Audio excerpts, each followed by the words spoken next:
नमस्कार. मी संघर्षदा संतोष कोले पाटील, टीव्ही वलनश्रींचे मुख्य संपादक, जालना लोकसभेचे नेते.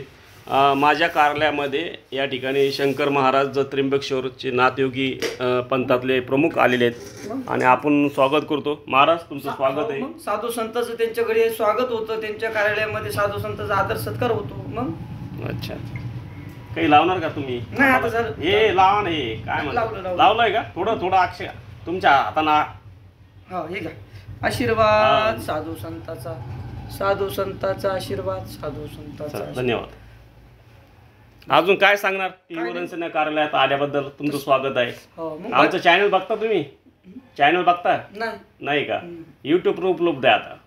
हां, बरं, काय सांग, कसं आहे आमचं कार्य? कसं आहे एक प्रकारे? तुमचं कार्य खूप मला चांगलं दिसलं. कसं? खूप चांगलं दिसलं. आदर सत्कार होतो. अच्छा, भगव्याचा मान करतात, चहा पाणी होतो. बस. आता तर आम्ही तर आमच्या पक्षाची भूमिका जाहीर केली महाराष्ट्रामध्ये की पुढचा मुख्यमंत्री आमच्या पक्षाचा असेल. बरोबर. तुम्हाला काय वाटतं? बरोबर, चांगलं. पण आमच्या तेवढी ताकद आहे बरं का. राजकारणात कधी कोणाला कमी समजलं नाही पाहिजे, आणि जो कमी समजतो तो अज्ञानी. काय म्हणता? माझ्या कार्यात आलात त्याबद्दल तुमचं स्वागत आहे. आणि स्वराज्याकरता बुलंदसेना पार्टी, टीव्ही वलनश्री पार्टी आपल्या सेवेत आहे. धन्यवाद. स्वराज्याचा बुलंद आवाज, टीव्ही वलनश्री लाईक करा. 25 मे 2024 सकाळचे 9 वाजते. धन्यवाद.